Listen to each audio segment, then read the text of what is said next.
In late 2015, to address some of the safety concerns around shipping lithium batteries by aircraft, the regulators, specifically at the International Civil Aviation Organization, put in two major restrictions. So number one was to limit the state of charge of lithium-ion batteries when shipped by aircraft to no more than 30% of the rated capacity.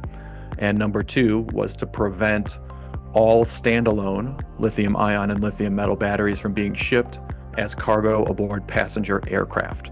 So those two changes were, really at that time, earth-shattering for supply chains. There's a lot of catching up that companies needed to do in terms of adapting to a world where you can only ship by cargo aircraft, as well as the world where you need to kind of figure out how to limit the state of charge on your batteries.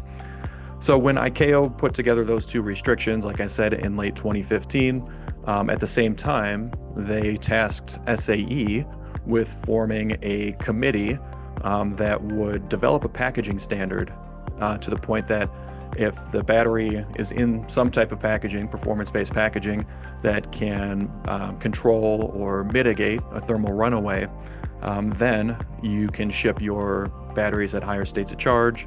You may be able to ship them on passenger carrying aircraft.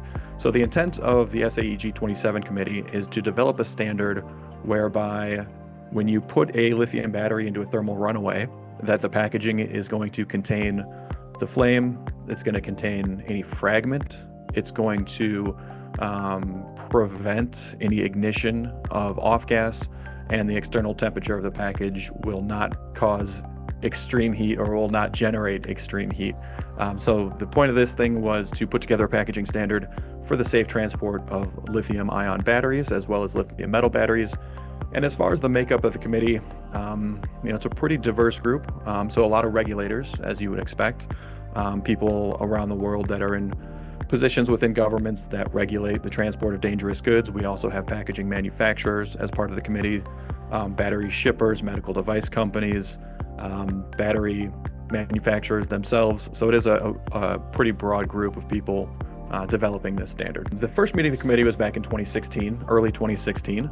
And it took up until, I believe, the end of 2024 to agree upon and approve what we consider to be the limited scope ballot.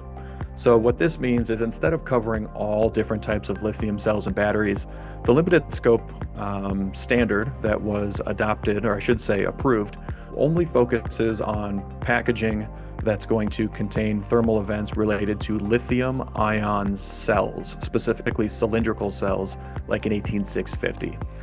So the standard as approved now does indeed have a very limited scope. So if you think about all the different types of lithium batteries out there, cylindrical lithium-ion cells are a smaller subset of it. So it was, as far as the standard goes, to actually have part of it approved was considered a success because it had been about 8 years of kind of debating and meeting and various proposals. It's been a long process. So getting something approved is certainly a success. And then from there, we're just continuing to build onto it. So how do we incorporate other types of cells? How do we incorporate lithium metal cells and batteries? How do we do tests and get representative test conditions for lithium batteries? Because there is a difference between a cell and a battery. So a cell is just a single electrochemical unit, and you don't have a battery until you have two or more cells connected together.